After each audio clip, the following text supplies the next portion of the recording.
Price God. ஆண்டவர் இயேசு கிறிஸ்து நாமத்தினாலே வாழ்த்துக்கள். வசனத்தை வாசிக்கிறேன். கலாத்தியர் 6ஆம் அதிகாரம் வசனம் 5. அவனவன் தன் தன் பாரத்தை சுமப்பானே, மேலும் திருவசனத்தில் உபதேசிக்கப்படுகிறவன் உபதேசிக்கிறவனுக்கு சகல நன்மைகளும் பகிர்ந்து கொடுக்கடவன் என்று சொல்லி கர்த்தருடைய வார்த்தை பார்க்கிறோம். அவனவன் தன் தன் பாரத்தை சுமப்பானே, அவனவன் தன் தன் சுயக்கிரியை சோதித்து பார்க்கடவன். அவனவன் தன் தன் பாரத்தை அவனே சுமக்க வேண்டும். ஒரு பாரத்தை ஒருவர் சுமக்க வேண்டும். இப்படி கிறிஸ்துவனுடைய பிரமாணத்தை நிறைவேற்றுங்கள். இங்கே பாரம் என்ற வார்த்தையை பார்க்கிறோம். பாரம், ஒவ்வொருவருக்கும் ஒவ்வொரு பாரம் இருக்கிறது. ஒவ்வொருவருக்கும் ஒவ்வொரு பாரம் இருக்கிறது. அந்த பாரத்தை அவரவர் பாரம் அவரவர் சுமக்க வேண்டியதாகத்தான் இருக்கிறது. இந்த பூமியில் வாழ்கிற எந்த மனிதனுக்கும் பாரம் இல்லாமல் யாரும் கிடையாது. சிலருக்கு குடும்ப பாரம், சிலருக்கு பிள்ளையை கொடுத்த பாரம், சிலருக்கு பண தேவைகளை கொடுத்த பாரம், சிலருக்கு ஆத்துமாக்களை கொடுத்த பாரம், சிலருக்கு சபை கொடுத்த பாரம், சிலருக்கு எதிர்காலத்துக்கு கொடுத்த பாரம், சிலருக்கு வேலை குறித்த பாரம், சிலருக்கு உலகத்தின் வேலைகள் அல்லது கம்பெனியில், இப்படி பல பாரங்களை பார்க்கிறோம். ஒவ்வொருவருக்கும் ஒவ்வொரு பாரம் இருக்கிறது.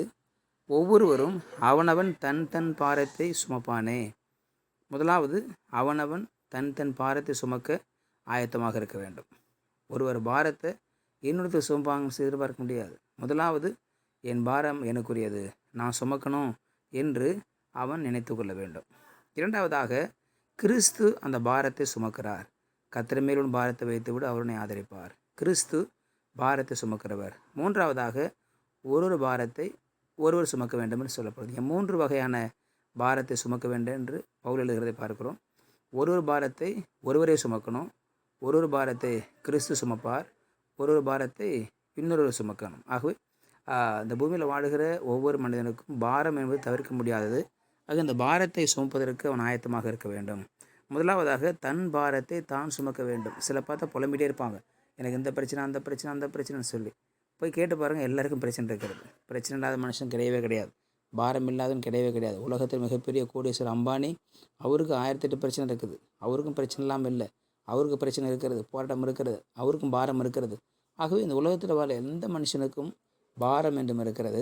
முதலாவதாக, அவன் பாரத்தை அவன் சுமப்பதற்கு ஆயத்தமாக இருக்க வேண்டும்.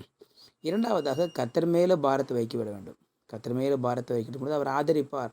சில பாரங்களை கர்த்தர் சுமந்து தீர்த்து விடுவார். சில பாரங்களை கர்த்தர் சுமப்பதற்கு பலனை கொடுப்பார். வியாதி வரும், சில வியாதிகள் பூர்ண சுகத்தை கொடுத்துவார் ஆண்டவர். ஆனால் சில வியாதிகளை ஆண்டு அனுமதிப்பார். அதை தாங்கிக் கொள்ள பலன் தருவார். என் கிருபை உனக்கு போதும் என்று சொல்லுவார். அந்த பாரம் கர்த்தர் சுமக்கலே என்று சொல்லி நாம் சோர்ந்து போயிடக்கூடாது. கர்த்தர் அந்த சில பாரத்தை நாம் சுமக்கும்படியாக அனுமதி அளிப்பார். ஆகவே அதை நாம் ஏற்றுக்கொண்டுதான் ஆக வேண்டும். இல்லை, முடியாது என்று சொல்ல முடியாது. மூன்றாவதாக, ஒருவர் பாரத்தை ஒருவர் சுமந்து.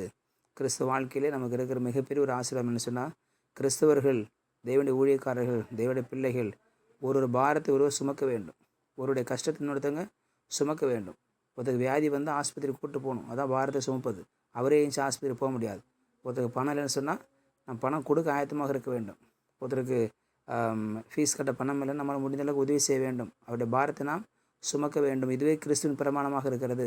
ஆகவே ஒரு பாரத்தை ஒருவர் சுமப்பது என்பது அது கிறிஸ்துவின் பிரமாணம். அதை நாம் செய்வதற்கு ஆயத்தமாக இருக்க வேண்டும் என்று சொல்லி நாம் பார்க்கிறோம். ஆகவே நம்முடைய பாரத்தை இன்னொருத்தர் சுமப்பதற்கு நாம் சுமக்க ஆயத்தமாக இருக்கிற பொழுது, நம்முடைய பாரத்தை சுமக்க இன்னொருவர் வருவார்.